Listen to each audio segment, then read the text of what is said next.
in this video, I'm going to show you how to strengthen and lengthen your pelvic floor, help your bathroom muscles get stronger, avoid incontinence issues, and find your sit bones, sit on your sit bones, and reduce back pain. And it's a really simple differentiation. We need to see the difference between just sitting and making long-lasting changes in our body. My name is Cassie Love, and I teach essential movements. Essential movements help reduce body pain and make your body feel younger, sexier, and healthier. Avoiding going on pills and surgery. If you do have any body ailments, I recommend checking out my website. I've got a lot of stuff there that could help you out. Let's get started. Sitting on the floor, whether you're going to sit on the floor or a chair, you always want to make sure that your pelvis is in neutral. What I mean by your pelvis is in neutral is that you're sitting on your bum and that you have an S curve in your spine. That is going to help lengthen and strengthen your bathroom muscles, reduce hip pain and back pain, and all sorts of other problems that come with being a human being. So welcome if you're human. We'll get started. Oftentimes we may sit on the floor, we're going to hold on to our legs for dear life, and we're just sort of holding on, and we might feel really sort of tucked or pulled forward. And this kind of reinforces the senior's walk or the hunchback and stuff like that. So particularly if you're doing gym or yoga stuff, you don't want to be reinforcing an old body. You want to be reinforcing like a young, healthy body. If you do sit on the floor and you see my pants are sort of tipped back, so that's the top of my pelvis or my hips, so my hand. Ideally, we have that in neutral, and that's really hard to do because oftentimes people have tight hamstrings. Yeah, welcome to my life.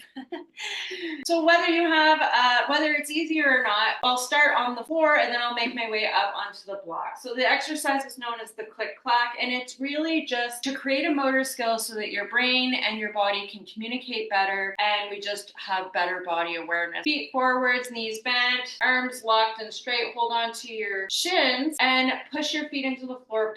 Pull your feet away. So push and pull. We push the feet away, we pull. I'm not using my spine or my elbows. I have everything pretty stable, and I'm just pushing and pulling, and I can feel my sit bones grinding. I feel the glutes or the muscles or the skin being pushed by the bones of my sit bone. Ideally, when we're sitting, we use our legs to pull the pelvis. So what I used to do for years, which oftentimes people do, is they lift the sternum to try to find their sit bones or to try to sit up tall, right? So you might see that in classes where someone's like, let's sit up tall, and they sort of lift up the sternum. So this is a back bend. This might create disc degeneration and low bone density in your spine, pelvis, and hips, creating all sorts of problems. So what we want to do, rather than this, sitting up tall, bending the spine, overusing the spine, maybe creating back pain and issues, and not really helping your bathroom muscles, which something like 80% of people are going to have problems with their sex organs or bathroom muscles. So you're going to want to use your legs. So we use the leg to negotiate the pelvis, and slowly you'll start to get a stronger motor skill for it. The other way is to come up. I invite you to come up onto something higher, and you can use your legs again, and you start to notice, can I tip my pelvis with my leg, not using the spine, so the pelvis is tipping. Oh, can you hear it?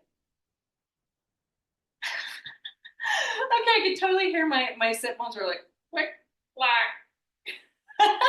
Okay, you can always interlace the legs. Use your legs to find that neutral pelvis. You might even tip off your support. Once you've got that neutral pelvis, then notice if you're lifting up the sternum or ribs, we drop the ribs, and to create a strong, tall body, you press the head back with the chin down and the head pressing back. Knowing the difference between the cat-cow, sort of sitting on the floor, untucked pelvis, letting your sacrum sort of crush your pelvic floor, versus use your leg muscles to create a neutral pelvis, sit up on your sit bones, and lean your shoulders back so your spine is in its natural S curve. Thanks for watching. Bye for now.